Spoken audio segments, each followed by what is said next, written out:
Hello everyone, welcome to Adleron Tech.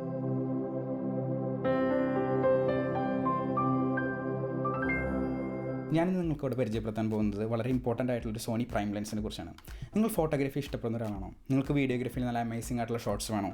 അങ്ങനെയാണെങ്കിൽ ഈ ഒരു ലെൻസ് ഒരു ഗെയിം ചേഞ്ചർ ലെൻസ് ആയിരിക്കും. നിങ്ങൾ സോണി ക്യാമറകൾ വാങ്ങാൻ ആഗ്രഹിക്കുന്ന ഒരാളാണെങ്കിൽ അല്ലെങ്കിൽ സോണി ക്യാമറകൾ ഉപയോഗിക്കുന്ന ഒരാളാണെങ്കിൽ ഈ ഒരു ലെൻസ് ഒരു മസ്റ്റ് ബൈ ഐറ്റം ആയിരിക്കും. സോ ഈ ലെൻസിൻ്റെ നെയിമാണ് SEL35F18. ഏകദേശം ഇതുപോലത്തെ ഒരു ടൈനി ബോക്സിലാണ് 3 വർഷം മുന്നേ വന്നത്.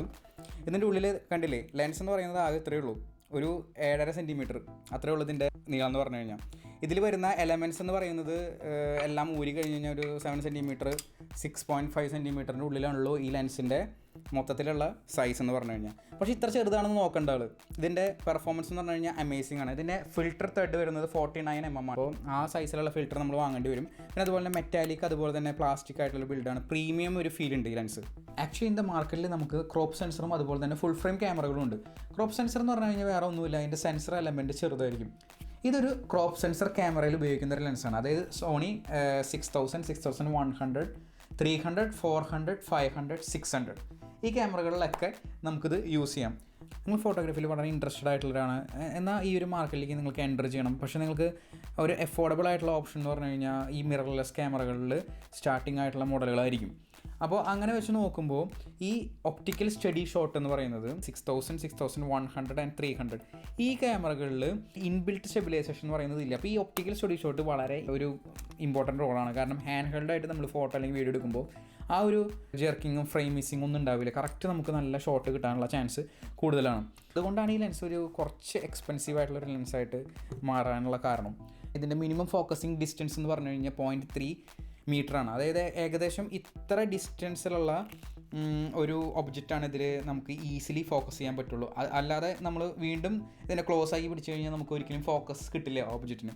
അപ്പോൾ ഇതായിരിക്കും മിനിമം ഫോക്കസ്. പിന്നെ ഇങ്ങോട്ട് എത്ര വേണമെങ്കിലും നമുക്ക് ട്രാവൽ ചെയ്യാൻ പറ്റും. ഇതിൻ്റെ എഫ് സ്റ്റോപ്പ് എന്ന് പറയുന്നത് 1.8 ആണ്. അതായത് നമുക്ക് ബ്യൂട്ടിഫുൾ ആയിട്ടുള്ള ബാക്ക്ഗ്രൗണ്ട് ബൊക്കെ നമുക്ക് കിട്ടും.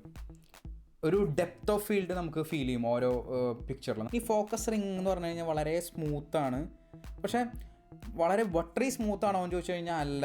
പക്ഷേ ഇത്ര 3 വർഷം ഉപയോഗിച്ചിട്ടാണെങ്കിലും അത് ആ ഒരു പ്രീമിയം ഫീൽ ഉണ്ട്. അത് ലൂസ് ആവുകയോ അല്ലെങ്കിൽ അങ്ങനെയൊന്നും ഉണ്ടായിട്ടില്ല. Size comparison to the kit lens എന്ന് പറഞ്ഞു കഴിഞ്ഞാൽ കിറ്റ് ലെൻസും ഇതും തമ്മിൽ 1 സെൻറ്റിമീറ്ററിൽ ഇത് വരുള്ളൂ. അതുകൊണ്ട് ഈസി ടു ക്യാരി ആണ്, നമുക്ക് എവിടേക്ക് വേണമെങ്കിലും ഇതിന് ക്യാരി ചെയ്യാം. പിന്നെ കുറേ യൂട്യൂബേഴ്സ് പറഞ്ഞിട്ടുള്ള കാര്യമാണ് ഇതിൻ്റെ ഓട്ടോ ഫോക്കസ്.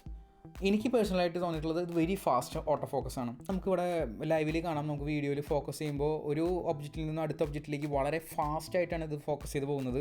പിന്നെ ഈ ലെൻസിൻ്റെ ഒരു മാർക്കറ്റ് കോമ്പറ്റീറ്റർ എന്ന് പറയുകയാണെങ്കിൽ അത് സിഗ്മ 30mm ലെൻസാണ്. പക്ഷേ എന്നാൽ പോലും ഇതിനൊരു അഡ്വാൻറ്റേജ് ഉള്ളത് ഇതിൽ ഒപ്റ്റിക്കൽ സ്റ്റഡി ഷോട്ട് ഉണ്ട്. അപ്പോൾ സിഗ്മ 30mm വാങ്ങാൻ ആഗ്രഹിക്കുന്ന ആൾക്കാരെ ആലോചിക്കണം.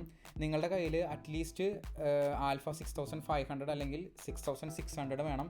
അല്ലെങ്കിൽ സ്റ്റെബിലൈസേഷൻ നിങ്ങൾക്ക് മിസ് ചെയ്യും. അപ്പോൾ നമുക്ക് ഈ ട്രൈപോഡിൽ വെച്ചിട്ടുള്ള ഷോട്ട്സ് ഒക്കെ ആയിരിക്കും നമുക്ക് കൂടുതൽ എടുക്കാൻ പറ്റാം. ഇപ്പോൾ ഞാൻ കാണിക്കുന്നത് കുറച്ച് സാമ്പിൾ ഷോട്ട്സ് ആണ് ഇതിലെടുത്തിട്ടുള്ളത്. ഈ വീഡിയോസൊക്കെ പോസ്റ്റ് പ്രോസസ്സിങ് ചെയ്തിട്ടുള്ള വീഡിയോസാണ് ഞാനിപ്പോൾ കാണിച്ചുകൊണ്ടിരിക്കുന്നത്. പിന്നെ ഇതിൻ്റെ ഡെപ്ത്ത് നമുക്ക് ഇവിടെ കാണാവുന്നതാണ്, ഫോട്ടോസിലാണെങ്കിലും വീഡിയോസിലാണെങ്കിലും.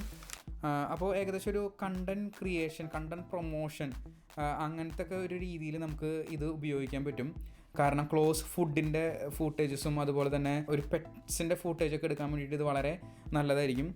ഹ്യൂമൻ പോർട്രേറ്റ്സിന് ഇത് പറ്റുമെന്ന് ചോദിച്ചു കഴിഞ്ഞാൽ പറ്റും. ഞാൻ ചെയ്തിട്ടുള്ള ഇമേജാണ് ഇതൊക്കെ. പക്ഷേ എന്നാലും നമുക്കതിൽ 50 mm ആയിരിക്കും കുറച്ചും കൂടി ബെറ്റർ ആയിരിക്കുക. ബട്ട് സ്റ്റിൽ ഇതൊരു ഓവറോൾ ഗുഡ് ലെൻസാണ്. അതായത് നിങ്ങൾക്ക് വീഡിയോയും അതുപോലെ തന്നെ ഫോട്ടോസിലും രണ്ടിലും പെർഫോമൻസ് തരുന്നൊരു ലെൻസാണ്. അപ്പോൾ ഒരു ഓൾറൗണ്ടറായിട്ട് നിങ്ങൾക്ക് കൊണ്ടുനടക്കാം. പിന്നെ അടുത്തതായിട്ടുള്ള പോസിറ്റീവായിട്ടുള്ളൊരു കാര്യം പറയേണ്ടതെന്ന് വെച്ച് കഴിഞ്ഞാൽ ഈ ലെൻസിൻ്റെ വെയിറ്റ് കുറവായതുകൊണ്ട് APSC ബോർഡിൽ ഇത് കമ്പൈൻ ചെയ്ത് നമ്മൾ ഉപയോഗിക്കുമ്പോൾ നമുക്ക് ഗിംബലിൽ മൗണ്ട് ചെയ്യാൻ വളരെ എളുപ്പമാണ്. അപ്പോൾ എനിക്ക് കുറച്ച് വീഡിയോസ് ഗിംബലിൽ മൗണ്ട് ചെയ്തിട്ടുള്ള വീഡിയോസ് ഇതുപോലെ എനിക്ക് എടുക്കാൻ പറ്റിയിട്ടുണ്ട്. അപ്പോൾ ഇതൊക്കെയാണ് ഇതിൻ്റെ പ്രോസ് എന്ന് പറഞ്ഞു കഴിഞ്ഞാൽ. പിന്നെ ഇതിൻ്റെ കോൺസ് എനിക്ക് പറയാനുള്ളത്, ഇതിലൊരു വട്ടം എനിക്ക് ഫംഗസ് കയറിയിട്ട് എനിക്കത് ക്ലീൻ ചെയ്യുന്നു വന്നു. അത് എന്ന് പറയുന്നത് ക്ലൈമറ്റ് വേരിയേഷൻ കൊണ്ടാണ്. അതിനുശേഷം ഞാൻ ക്വാളിറ്റി സിലിക്ക ജെല്ലാണ് പിന്നെ യൂസ് ചെയ്യാറ്. ശേഷം വേറെ പ്രോബ്ലംസ് ഒന്നും വന്നിട്ടില്ല. അതിലൊരു 2000 rupees എനിക്ക് ചിലവായിട്ടുണ്ടായിരുന്നു ക്ലീനിങ്ങിന്. പിന്നെ ചില ഇമേജസിൽ എനിക്ക് എഡ്ജിൽ ചെറിയൊരു ഷാർപ്പ്നെസ് കുറവ് തോന്നിയിട്ടുണ്ട്. പക്ഷേ മറ്റു ചില ഇമേജസിൽ ആ ഷാർപ്പ്നെസ് കിട്ടിയിട്ടുണ്ട്. ഒരു ക്രോമാറ്റിക് അബ്രേഷൻ ചില ഇമേജസിൽ എനിക്ക് കിട്ടിയിട്ടുണ്ട്.